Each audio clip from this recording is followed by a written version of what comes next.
Hoje o Metrópolis entrevista o governador do estado de São Paulo, João Dória. Governador, muito obrigada por receber a nossa equipe aqui no Palácio dos Bandeirantes. Em menos de um mês, a família Bolsonaro conseguiu se envolver em pelo menos 2 imbróglios diplomáticos com os 2 principais parceiros comerciais do Brasil, que são os Estados Unidos e a China. O presidente Jair Bolsonaro insinuou uma guerra de pólvora, né, contra a maior potência bélica do planeta, depois da eleição de Joe Biden à presidência dos Estados Unidos. E agora, mais recentemente, o filho dele, Eduardo Bolsonaro, insinuou que a tecnologia 5G da China seria uma ferramenta de espionagem internacional. Esse tipo de retórica extravagante, estapafúrdia, pode prejudicar economicamente o nosso país? Raquel, está prejudicando economicamente o país, está prejudicando também a imagem internacional do país. E não é apenas por esses 2 fatos, é uma sucessão de fatos ao longo desses 20 meses de governo Bolsonaro que colocou o Brasil como um pária internacional. O Brasil já deu uma demonstração muito negativa, muito ruim de apreço pela proteção ambiental. País que foi negacionista na questão ambiental, que se afastou do Acordo de Paris, onde o Brasil era signatário, que aceitou o desmatamento e as queimadas na região amazônica, que não conduziu bem o processo de combate às queimadas na região do Pantanal e que criou uma marca extremamente nociva no chamado climate control, no controle ambiental, no plano mundial. O mundo inteiro, o mundo civilizado, o mundo moderno, todo defendendo o meio ambiente, a proteção ambiental, sem com isso criar o confronto com a economia, e o Brasil foi no caminho contrário. O mundo vive a maior pandemia dos últimos 100 anos. O Brasil é o 2º país do mundo em número de pessoas afetadas, infectadas, e o 3º país do mundo em número de mortes. E o seu presidente, o presidente Jair Bolsonaro, é um negacionista. Ele, 2 ditadores, um da Bielorrússia e o outro de Belarus, e o ditador da Nicarágua. Ou seja, o Brasil se tornou uma referência nociva ao mundo. E para contemplar, apenas para citar os 2 exemplos que você colocou, temos um presidente que ameaça os Estados Unidos com pólvora e que o filho ameaça a China com a sua palavra e com o seu desprezo pela China, que é o maior parceiro comercial do Brasil. É uma sucessão de equívocos, de erros, de posições estapafúrdias, confusas, negacionistas, equivocadas, que desonram o Brasil e humilham os brasileiros. Nas últimas semanas, pulularam nas redes sociais, né, atos anti-vacinação, né, convocação de atos anti-vacinação, que acabaram resultando, obviamente, em meia dúzia de pessoas em algumas cidades, como foi o caso aqui de São Paulo, nada expressivo. É um devaneio, mais um devaneio. A vacina salva, a vacina preserva as nossas vidas. Como é que alguém pode dizer, eu não vou tomar a vacina, ou não tomo esta vacina porque ela é chinesa, ou porque é portuguesa, ou porque é francesa, ou porque é inglesa? Você não escolhe a vacina pela sua origem, você escolhe a vacina pela sua eficácia. Esses atos anti-vacina, além de eles protestarem contra a obrigatoriedade da vacinação, além de eles negarem a gravidade da pandemia, eles também costumam levantar cartazes e hashtags contra o governador de São Paulo, como, por exemplo, Fora Dória. Eles aproveitam esses atos para também fazer esses movimentos contra o senhor. O senhor acredita que esses movimentos são espontâneos ou existiria uma mão oculta balançando esse berço? Bem, há um gabinete do ódio em Brasília, todos sabem disso. Aliás, fica no 4º andar do Palácio do Planalto. E é comandado pelos filhos do presidente Jair Bolsonaro. Todos sabem disso, eu não estou aqui fazendo uma revelação. Estou apenas dando uma nova informação ou ratificando uma informação que é de conhecimento público.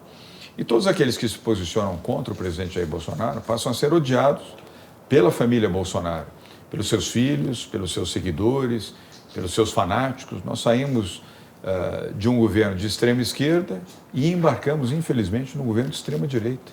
Ou seja, saímos de um extremo a outro. E é muito triste verificar que pessoas misturam saúde, ciência, vacina e proteção com questões de ordem política e ideológica. Não é hora de fazer isso. Raquel, quando eu decretei a primeira quarentena aqui em São Paulo, Estado de São Paulo, junto com o Estado do Rio de Janeiro, foram os 2 primeiros estados a decretarem quarentena, com orientação para que as pessoas ficassem em casa, usassem máscara, como nós dois estávamos usando até o início dessa entrevista. Nós estamos no distanciamento recomendável. Eu não só fui ameaçado, como ameaçaram a minha família, ameaçaram a minha casa. Ameaçaram invadir minha casa, ameaçaram jogar coquetéis Molotov. 3 pessoas foram presas e indiciadas. Hoje estão em liberdade, mas respondendo criminalmente por ameaças à invasão e de incendiar a minha casa, de criar situações de constrangimento, ameaçando meus filhos. Tive que tirar os meus filhos de São Paulo e do Brasil por um período para que se sentissem amparados e protegidos diante de ameaças desse tipo. Que país é este que ameaça de morte as pessoas que defendem a vida? Que país é esse que ameaça aqueles que protegem os que precisam ser protegidos, ou seja, todas as pessoas? Que país de ódio é esse que se construiu na chamada era Bolsonaro? Mas temos uma boa notícia, que há uma semana, exatamente uma semana, chegou ao Brasil o primeiro lote da vacina Coronavac, desenvolvida em parceria aqui com o Instituto Butantan de São Paulo. Já existe uma data certa, governador, para começar a imunização da população? Raquel, sim, já recebemos o primeiro lote de um total de 6 milhões de doses da vacina Coronavac. Vacina desenvolvida, como você bem mencionou, pelo Instituto Butantan e pelo laboratório privado chinês Sinovac, cuja sede é em Pequim. Essa é uma vacina eficaz. Os testes na China, com mais de 50 mil voluntários, demonstraram uma eficácia de 95,7%. Ou seja, uma eficácia superior, inclusive, à eficácia da vacina dos Estados Unidos. Da AstraZeneca, a vacina da Pfizer, sim, e equivalente à da AstraZeneca, que é a vacina de Oxford inglesa. A Coronavac, agora os testes foram encaminhados aqui à Anvisa, aqui no Brasil. Na semana passada, conforme você mencionou, no mesmo tempo em que chegaram as primeiras doses, que não estão sendo aplicadas ainda, evidentemente, estamos aguardando a autorização da Anvisa para proceder à imunização. Mas certamente a vacina vai alcançar mais de 90%, 95% de grau de eficácia. Portanto, é uma vacina segura e boa para os brasileiros. São Paulo assumiu como responsabilidade, o governo do Estado de São Paulo, a importação de 46 milhões de doses da vacina e um compromisso para adquirir mais 14 milhões, totalizando 60 milhões de doses da vacina. Quem deveria fazer isso é o Ministério da Saúde, é o governo brasileiro, não é o Estado de São Paulo, como não é o Estado do Rio de Janeiro, ou da Paraíba, ou de Pernambuco, ou do Rio Grande do Sul. A responsabilidade no Sistema Único de Saúde é o governo federal, é o Ministério da Saúde, como sempre fez nos últimos 60 anos. Nunca houve uma circunstância como essa no país. Não houve isso no regime militar, não houve isso nos governos do PT. Em nenhum governo, nos últimos 60 anos, se viu confronto no tema ligado à vacina. Foi diante da omissão do governo federal que o senhor tomou a frente, foi buscar uma solução para a questão da pandemia no Brasil? Exatamente. Eu tenho o dever e a obrigação de defender a vida dos brasileiros de São Paulo, seja quem for. Eu não pergunto a um brasileiro de São Paulo se ele gosta de mim ou se ele não gosta, se ele votou no meu partido, ou votou no PT, ou votou no Bolsonaro, se ele tem a ideologia A ou B. A minha obrigação é proteger a todos. Todos que podem ter a vacina, terão a vacina gratuitamente aqui em São Paulo. E o que nós desejamos é que a Coronavac possa ser levada também a outros brasileiros. E, Raquel, defendemos as vacinas. Nós não estamos aqui numa corrida pelas vacinas, a corrida é pela vida. E a corrida pela vida estabelece que você pode ter mais de uma vacina, pode ter 2, 3, até 4 vacinas, que seria, diga-se, o ideal, porque o Brasil, nas dimensões continentais que possui, e com mais de 215 milhões de habitantes, se tivermos 4 vacinas eficazes, não importa, repito, de onde venham as vacinas, mas que sejam eficazes, elas vão ajudar a imunizar todos os brasileiros no menor prazo possível. Isso significa a volta ao normal. O novo normal é após a vacina. Governador, a Anvisa, a agência reguladora da qual o senhor falou, ela cancelou, chegou a cancelar, né, os testes com a Coronavac depois de ser relatado um evento adverso grave. Um voluntário teria tirado a própria vida, o que não teve qualquer relação com a vacina.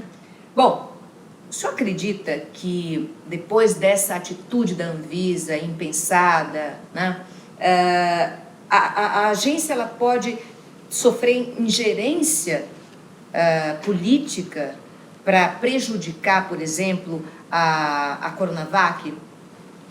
Raquel, aquele episódio foi um triste episódio na vida da Agência Nacional de Vigilância Sanitária, da Anvisa. Era tudo que nós não esperávamos, que pudesse ter havido uma intervenção, e de fato houve, há suspeitas claras de que houve uma intervenção do Palácio do Planalto junto à Anvisa. O presidente chegou a comemorar. Aliás, a melhor prova disso uma possível falha. Foi uma postagem do presidente Bolsonaro celebrando. Eu venci e o Dória perdeu. Aliás, foi a frase que ele escreveu, como se nós estivéssemos aqui num embate pessoal. O senhor está competindo politicamente com o presidente? Por isso o senhor tomou a frente? A minha competição é pela vida e pela existência. Eu luto pelas pessoas. Eu não luto por uma posição política, nem por uma disponibilidade política. O presidente Jair Bolsonaro, mais uma vez, erra e se equivoca. E influiu nessa decisão da Anvisa, que foi tão refutada pela ciência, pela medicina, pelos formadores de opinião, pela imprensa, pelo mundo internacional, que durou 24 horas. Foi desmascarada aquela medida adotada de suspensão momentânea da pesquisa por um fato adverso grave que não tinha nenhuma relação com a vacina. A Anvisa perdeu o respeito da comunidade médica internacional? Talvez não tenha perdido o respeito, mas ganhou a suspeita. Hoje há uma suspeita de que a Anvisa pode sofrer ingerências políticas do Palácio do Planalto e não ser uma agência independente, como deveria ser e como deve ser, para gerir todo o processo sanitário do país. Porque se ela não for uma agência independente para vigilância sanitária, ela será uma agência independente para vigilância ideológica. E é tudo que nós não desejamos da Anvisa. Isso é gravíssimo. O Ministério da Saúde já afirmou que vai assinar um compromisso de compra com 5 laboratórios que desenvolvem outras vacinas, mas deixou de fora a empresa chinesa Sinovac, que desenvolve a Coronavac. O senhor acha que, preterindo a Sinovac, o governo brasileiro pode prejudicar no desenvolvimento da Coronavac? Prejudicar o desenvolvimento, não, porque a vacina já concluiu a sua 3ª fase de estudos, já entregou na semana passada todo o resultado desse estudo para que a Anvisa possa avaliar e, espero, liberar a vacina. Não há outra razão, não há outro caminho senão liberar dentro dos critérios que a Anvisa tem, que são os mesmos critérios de protocolos internacionais de outras agências de vigilância sanitária que também estão avaliando a vacina Coronavac. Nos Estados Unidos, na Europa, sobretudo na Ásia, ela é proveniente da China, onde essas agências também, se validarem a vacina, ela estará validada independentemente da própria Anvisa. Ou seja, mesmo sem o aval da Anvisa, caso a Coronavac seja avalizada por esses institutos, ela pode ser aplicada no Brasil? Pode. Há um entendimento internacional e uma aceitação, aliás, chancelada pela Organização Mundial de Saúde, de que neste caso, diante de uma pandemia, neste caso, sim. Então, eu vejo a circunstância onde, primeiro, não faz sentido você excluir nenhuma vacina.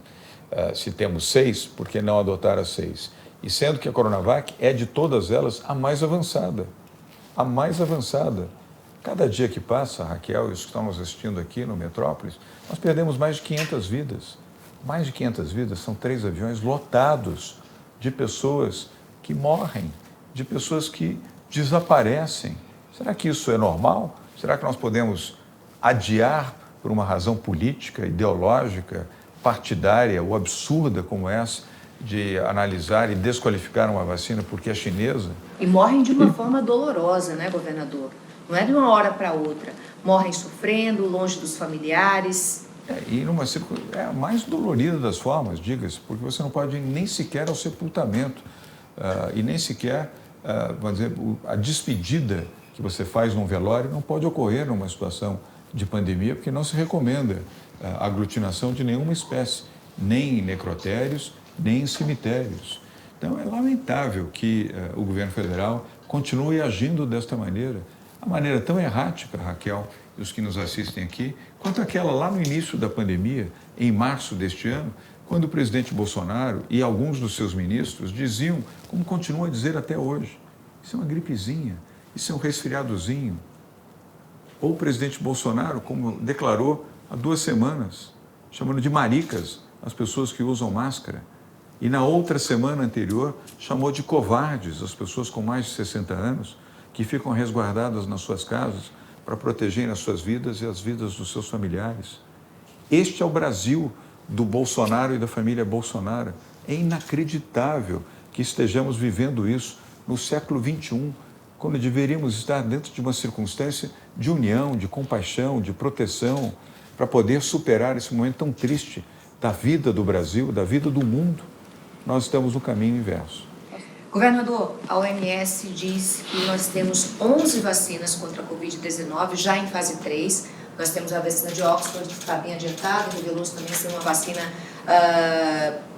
de fácil armazenamento, mais barata. Temos a vacina da Pfizer também, que indicou 95% já de eficácia. E temos a Coronavac, que está em vias de ser também aprovada. Esperamos que seja, né? Mas não basta ter a vacina, é preciso ter toda uma logística para armazenar, para transportar, para distribuir, para aplicar o imunizante. Como é que o governo de São Paulo vai conseguir garantir a vacinação a todos os paulistas? Nós já garantimos, Raquel. Aqui nós não perdemos tempo. Enquanto o governo federal fica discutindo ideologia, política, fazendo brincadeiras e xingamentos, nós aqui preferimos investir em planejamento e ação. Nós compramos seringas, porque esse é um ponto. Onde você vai encontrar milhões de seringas para aplicar a vacina? A vacina não vem com a seringa, a vacina vem em ampola. Então nós aqui já fizemos a aquisição das seringas. Nessa circunstância, a vacina precisa da seringa, você recebe a ampola. A ampola precisa da seringa para ser aplicada. Nós aqui não esperamos uma decisão do governo demoradamente. Até hoje nós não temos o sistema de imunização revelado. Como será feita a vacinação no Brasil? Então não se sabe se o Brasil já dispõe de nem sequer de seringas e agulhas? Aqui, ó, acabamos de descobrir ontem que nós temos 4 milhões de testes.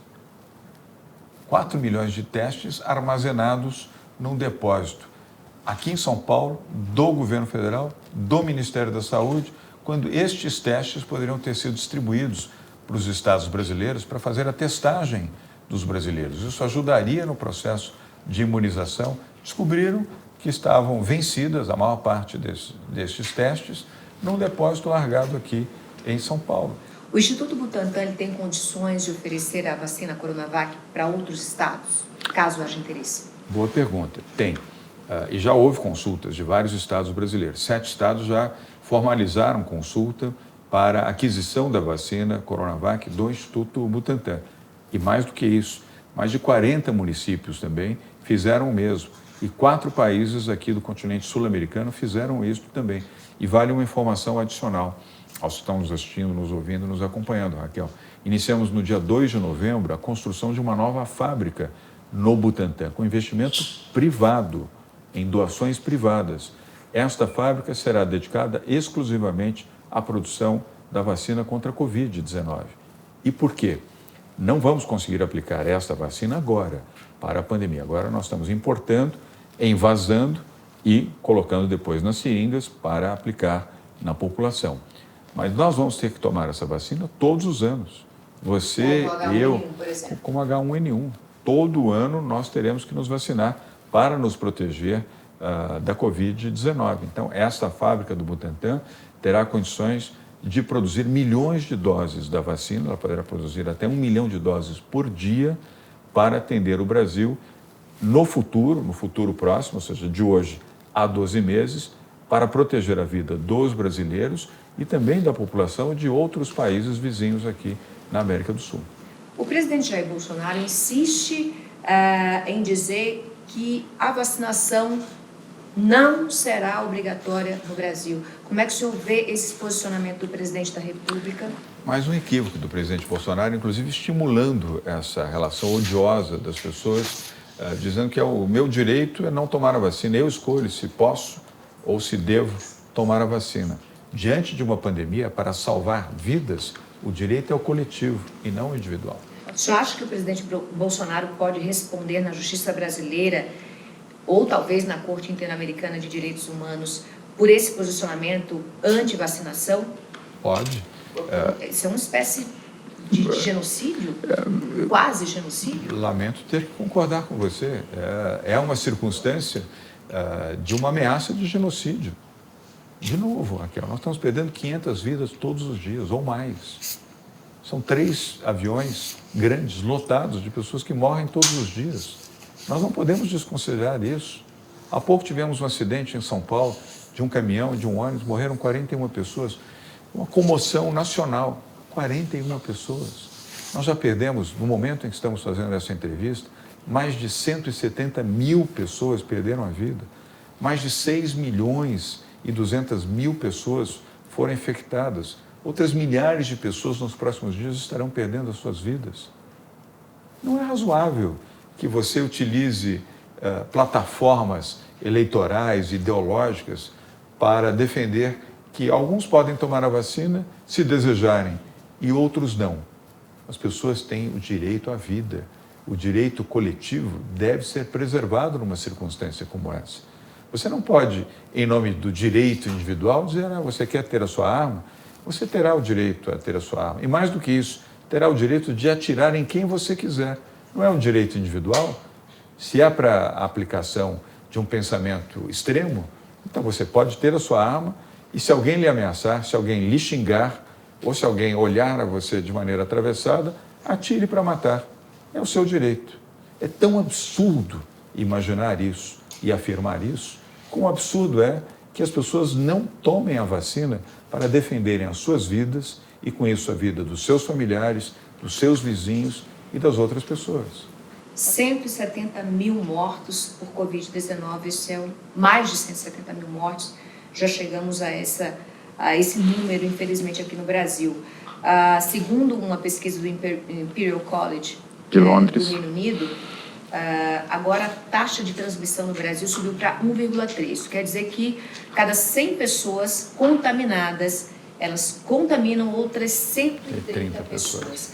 A que o senhor atribui esse crescimento da pandemia? É uma segunda onda, governador? Ainda não é uma segunda onda, mas é uma ameaça de uma segunda onda. Mas eu tenho que reconhecer que se aproxima de uma segunda onda. Isso vai exigir muito cuidado e muita responsabilidade de todos nós. Quem está nos assistindo agora, quem está nos ouvindo ou lendo, tem que compreender que diante deste final de ano, das chamadas festas de fim de ano, de Natal e de Ano Novo, aglomerações estimulam, infelizmente, a infecção. E, sobretudo, os jovens. Raquel, você é mãe, você tem 2 jovens adolescentes na sua família, eu tenho 3 na minha família. São milhões de jovens no Brasil que têm que compreender pela educação dos seus pais, pela orientação dos seus avós, ou pela própria consciência de que não é hora de se aglutinarem, de celebrarem, de fazerem aglomerações. As aglomerações vão estimular e acelerar o processo de infecção. E aí sim nós poderemos ter uma segunda onda, talvez mais grave do que a primeira. E você sabe o que isso significa? Aqui em São Paulo, Você sabe o que isso significa? Significa mais mortes, mais ocupação de leitos hospitalares, recessão econômica, desemprego, circunstâncias de limitação à vida que nós estamos gradualmente caminhando para a normalidade. Em entrevista ao Estadão, o senhor disse que a eleição de Bolsonaro foi um erro para o Brasil. Isso é uma meia-culpa? O senhor se arrepende de ter defendido o voto Bolsonaro? Completamente arrependido. Aliás, eu e milhões de brasileiros. Eu votei contra o PT. Eu venci o PT aqui. Primeiro em 2016, quando disputei a Prefeitura de São Paulo e venci Fernando Haddad, que, aliás, era o candidato disputando com Jair Bolsonaro nas eleições de 2018. Venci não apenas o PT, como todos os partidos de esquerda, quando me elegi prefeito da cidade de São Paulo, mesmo não vindo da política e não exercitando funções públicas. Depois, em 2018, mais uma vez, todos os partidos de esquerda se uniram contra a minha candidatura ao governo do Estado de São Paulo. Aliás, nós tínhamos aqui, neste palácio onde nós estamos, um esquerdista chamado Márcio França, que eu chamo de Márcio Cuba, um defensor de partidos de esquerda e um defensor de governos de esquerda. Eu, embora não seja direitista, mas defendo, sim, um centro democrático liberal. Diante disso, me candidatei e venci novamente as eleições. E votei em Jair Bolsonaro. É o voto mais arrependido que eu já dei em toda a minha vida, ainda que tenha votado contra o PT e a volta do partido que venci democraticamente na disputa eleitoral em 2016 e venci novamente em 2018. Mas como eu, milhões de brasileiros também se equivocaram no seu voto. E por que se equivocaram? É importante que se diga. Porque acreditaram nas promessas de que seria um governo liberal, um governo desestatizante, que seria um governo que combateria a corrupção, que seria o governo de Sérgio Moro, que seria o governo de práticas inovadoras e transformadoras na economia do país, que seria um governo que protegeria os mais pobres, os mais humildes. E o que foi esse governo? Não foi um governo liberal, não foi um governo desestatizante, não foi um governo que combateu a corrupção, foi um governo que defenestrou 2 ministros da Saúde, que defenestrou Sérgio Moro, que defenestrou vários outros ministros, que contribuiu para a morte de Gustavo Bebiano, com a decepção e os ataques que sofreu. Um governo que decepcionou o Brasil e os brasileiros, que votaram neste governo e os que não votaram e que, naquele momento, fizeram uma outra opção. Portanto, um desastre completo para o Brasil, o governo Bolsonaro. O senhor citou o ex-ministro Sérgio Moro. Ele recentemente se reuniu com o apresentador Luciano Huck para tentar informar, talvez, ali uma aliança de centro como uma opção para as eleições em 2022. O que o senhor acha desse encontro, já que o Sérgio Moro sempre se apresentou como um político de direita? Ele esteve comigo também, Sérgio Moro. Nós estivemos conversando. Eu gosto dele, quero deixar registrado aqui a você e aos que nos acompanham aqui no Metrópole. É um homem de bem, é um homem digno, um ex-juiz. O Brasil deve muito a Sérgio Moro. Eu não quero aqui fazer o ajuizamento sobre Lava Jato, embora eu seja um defensor da Lava Jato. Alguns dizem que Sérgio Moro exagerou aqui ou acolá, ou o próprio time, vamos chamar assim, de promotores públicos tenha exagerado. Mas o fato é que ele ajudou a levar para a prisão dezenas de pessoas que mereceram a prisão porque roubaram o Brasil. Sobre Luciano Huck, além de meu amigo há muitos anos, eu tenho uma boa relação com ele, e é uma pessoa respeitável, um rapaz de bem, de boa família, de boa formação. E para mudar o Brasil, Raquel, nós vamos precisar ter uma frente pelo Brasil, não é a frente para Luciano Huck, ou para Sérgio Moro, ou para João Dória, ou para quem quer que seja. É para o Brasil dos brasileiros. O senhor abriria mão uma candidatura à presidência para ser vice de algum desses nomes? Do Luciano Huck, do Sérgio Moro? Raquel, agora é a hora mais inadequada para um debate dessa natureza. O grande debate agora é formar uma frente ampla pelo Brasil, uma frente que traga pensamentos à esquerda e à direita e de centro, unidos, mesmo com as contradições, o contraditório que existe, mas de pessoas de bem, que não sejam extremistas. Mas o Bolsonaro também se apresentava como pessoa de bem, um partido de bem. O senhor acha que as eleições em 2022 vão ser polarizadas ainda? Vai ser a eleição do ódio, uma nova eleição do ódio? Ou o brasileiro vai fazer como eleitor norte-americano e rumar para um porto mais equilibrado, mais seguro, como é o nome do Joe Biden? A América foi um exemplo disso. O governo Trump foi um governo de extrema direita, aliás, ídolo de Jair Bolsonaro exatamente por posições histriônicas, inadequadas e que, aliás, no início da pandemia também classificava como uma gripezinha e classificava de covardes as pessoas que não usavam máscaras. Hoje é o país com o maior número de vítimas, de pessoas mortas pela Covid e o maior país, embora seja a maior potência econômica do mundo, o país com o maior número de infectados. Muito se deve exatamente à posição negacionista do presidente Donald Trump, que nos meses iniciais da pandemia se colocou como um negacionista. Por isso, aliás, aumentou a idolatria do presidente Bolsonaro e dos seus filhos a essa figura nociva. Governador, Guilherme Boulos não só entrou no segundo turno, como se aproxima, avança em direção ao candidato do PSDB, que é o Bruno Covas. O senhor se surpreendeu com esse resultado das urnas aqui na capital paulista? Qual foi o recado das urnas para o PSDB até agora? O recado até agora é o mesmo recado do primeiro turno. Bruno Covas foi o vencedor e será o vencedor no segundo turno também, e será reeleito prefeito da cidade de São Paulo. Esse crescimento do pessoal não assusta? Não, é um processo democrático, Raquel. O processo democrático é assim, ele traz surpresas, ele traz movimentos, isso é parte do processo. Não há o que se assustar diante disso, há o que compreender.